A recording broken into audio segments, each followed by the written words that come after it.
Matius 18 ayatnya yang pertama sampai dengan ayatnya yang ke-35.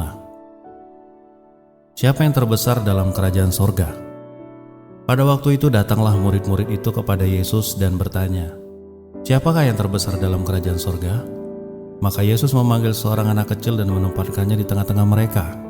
Lalu berkata, Aku berkata kepadamu, sesungguhnya jika kamu tidak bertobat dan menjadi seperti anak kecil ini, kamu tidak akan masuk ke dalam kerajaan sorga.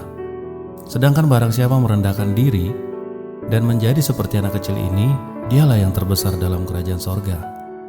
Dan barang siapa menyambut seorang anak seperti ini dalam namaku, ia menyambut aku. Siapa yang menyesatkan orang? Tetapi barang siapa menyesatkan salah satu dari anak kecil ini, yang percaya kepadaku, lebih baik baginya jika sebuah batu kilangan diikatkan ke lehernya, lalu dia ditenggelamkan ke dalam laut. Celakalah dunia dengan segala penyesatannya. Memang penyesatan harus ada, tetapi celakalah orang yang mengadakannya. Jika tanganmu atau kakimu menyesatkan engkau, penggalah dan buanglah itu. Karena lebih baik bagimu masuk ke dalam hidup dengan tangan tudung atau timpang, daripada dengan utuh kedua tangan dan kedua kakimu dicampakkan ke dalam api yang kekal. Dan jika matamu menyesatkan engkau, cungkilah dan buanglah itu. Karena lebih baik bagimu masuk ke dalam hidup dengan bermata satu daripada dicampakkan ke dalam api neraka dengan bermata dua. Ingatlah, jangan menganggap rendah seorang dari anak-anak kecil ini, karena aku berkata kepadamu, ada malaikat mereka di sorga yang selalu memandang wajah Bapakku yang di sorga. Karena anak manusia datang untuk menyelamatkan yang hilang. Perumpamaan tentang domba yang hilang. Bagaimana pendapatmu jika seorang mempunyai 100 ekor domba dan seekor diantaranya sesat?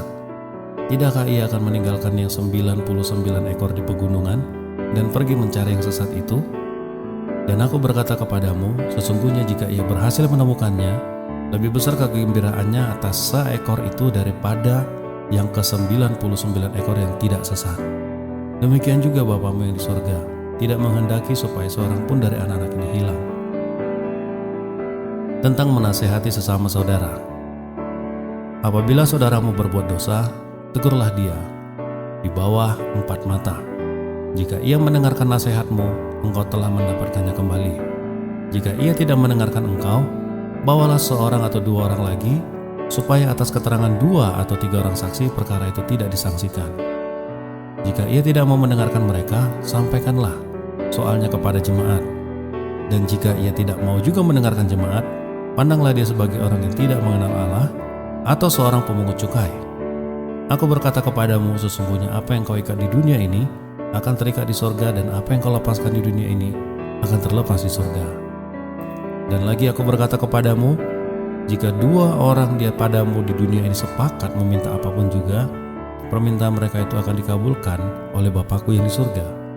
Sebab di mana 2 atau 3 orang berkumpul dalam namaku, di situ aku ada di tengah-tengah mereka. Perumpamaan tentang pengampunan. Kemudian datanglah Petrus dan berkata kepada Yesus, Tuhan, sampai berapa kali aku harus mengampuni saudaraku jika ia berbuat dosa terhadap aku? Sampai 7 kali?